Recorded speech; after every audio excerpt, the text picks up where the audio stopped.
মানুষ আসলে কিভাবে ফাঁদে পড়ে এই প্রশ্ন যদি আপনাদের করি তাহলে আপনারা অনেক ধরনের উত্তরই দিতে পারবেন, কিন্তু আমি বুঝেছি যে এর সুনির্দিষ্ট কোনো সূত্র নেই।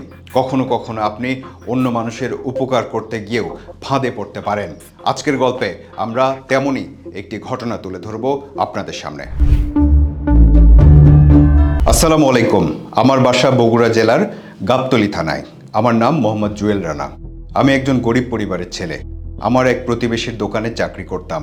তার নাম হাসান। আমার সাথে তার খুব ভালো সম্পর্ক ছিল। হঠাৎ তার বাবা মারা যায়।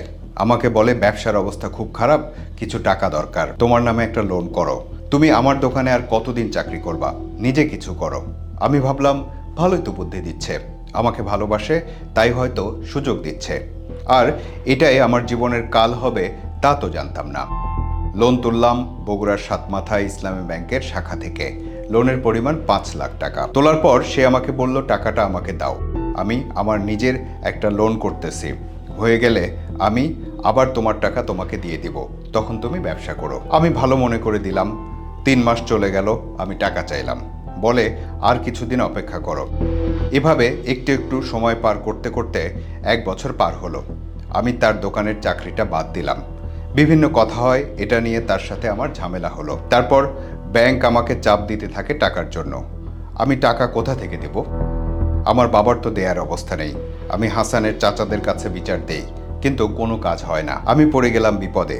কি করব বুঝে উঠতে পারছি না। এর ভেতর ব্যাংক আমার নামে মামলা করে দিল।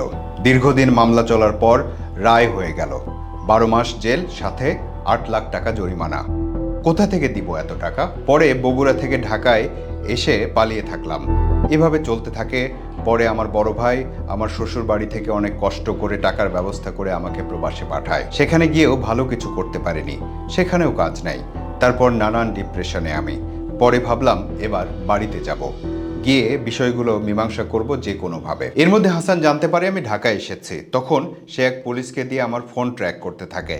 তখন সেই ফোন ট্র্যাকিংয়ের মাধ্যমে জানতে পারে যে এক মেয়ে বন্ধুর সাথে আমার অনেক কথা হয়।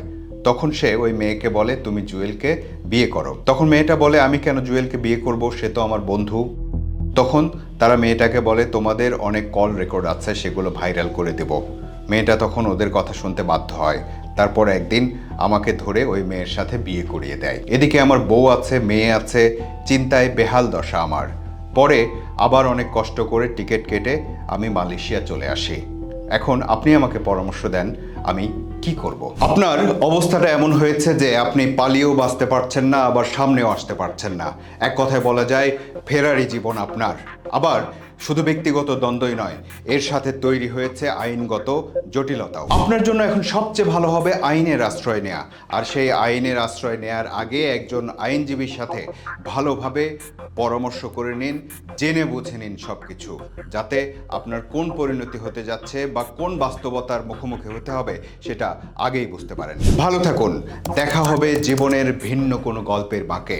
আর ভালো লাগলে ভালোবাসুন, ফেসবুকে ফলো করুন, ইউটিউবে সাবস্ক্রাইব করুন।